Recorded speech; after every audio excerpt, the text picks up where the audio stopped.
இந்த வீடியோவை கடைசி வரை பாருங்க. இங்க ஒரு பொண்ணு ரிக்ஷாவில வந்துட்டு அந்த ரிக்ஷாக்காரருக்கு காசு கொடுக்காமல் ஏமாத்திட்டு போறாள். இந்த ரிக்ஷாக்காரர் அந்த பொண்ணை கூப்பிடுறாரு. ஆனா அந்த பொண்ணு திரும்பி பார்க்காம போயிட்டாள். இந்த பொண்ணு ரிக்ஷாவை விட்டு இறங்கும் போது அவளோட ஐபோனை ரிக்ஷாவிலேயே விட்டுட்டு போயிட்டாள். இந்த ரிக்ஷாக்காரன் அந்த ஐபோனை எடுத்துட்டு அந்த பொண்ணு தான் நம்ம ரிக்ஷாவில ஐபோனை விட்டுட்டு போயிருக்கா. இப்ப எப்படி இந்த போனை அந்த பொண்ணு கிட்ட கொடுக்கறதுன்னு யோசிச்சுட்டு அந்த ஐபோனை பாக்கெட்ல வைக்கிறாரு. கொஞ்ச நேரம் கழிச்சு சாப்பிடுறதுக்கு வீட்டுக்கு போகும்போது அந்த வீட்டோட ஓனர் அம்மா கேட்டு கிட்ட நின்னு 6 மாசமா வாடகை பணம் கொடுக்கல. இப்ப நீ வாடகை பணம் கொடுக்கலன்னா வீட்டுக்குள்ள போக கூடாது, இப்பவே வெளியே போன்னு சொல்றாங்க. உடனே இந்த ரிக்ஷாக்காரன், மேடம் எனக்கு முன்ன மாதிரி சவாரி கிடைக்க மாட்டேங்குது, நான் சாயங்காலத்துக்குள்ள உங்களுக்கு பணத்தை எப்படியாவது கடன் வாங்கி கொடுத்துறேன்னு சொல்றாரு. அப்போ இந்த வீட்டுக்காரமா அந்த ஐபோனை பார்த்துட்டு, உனக்கு வாடகை பணம் கொடுக்க வக்கீல, ஆனா ஐபோன் வாங்குவதுக்கு மட்டும் காசு எங்க இருந்து வந்ததுன்னு கேக்குறாங்க. அப்போ இந்த ரிக்ஷாக்காரன், மேடம் அது என்னுடைய போன் இல்ல, ஒரு பொண்ணு என்னோட ரிக்ஷாவில வந்தாங்க,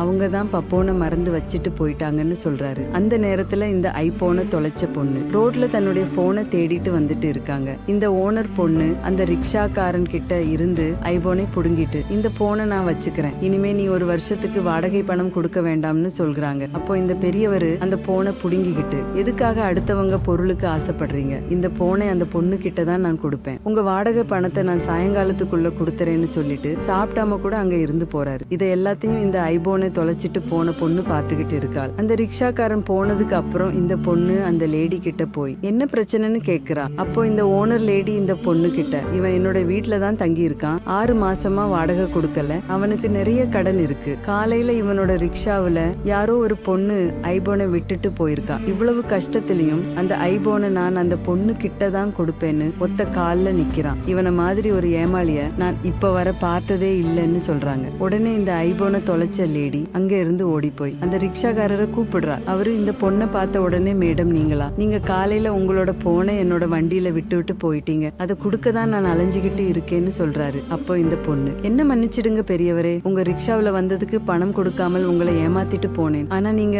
1 லட்சம் ரூபாய் மதிப்புள்ள என்னுடைய போனை திருப்பி கொடுத்திருக்கீங்க, நான் இனிமே இந்த மாதிரி தப்ப பண்ண மாட்டேன்னு சொல்லிட்டு மன்னிப்பு கேட்டுட்டு ரிக்ஷாவுக்கான பணத்தை எடுத்து கொடுக்கறாங்க. இந்த ரிக்ஷாக்காரரோட நேர்மையான செயல் உங்களுக்கு பிடிச்சிருந்தா இந்த வீடியோவுக்கு ஒரு லைக் போட்டு கமெண்ட்ல சூப்பர்னு கமெண்ட் பண்ணுங்க.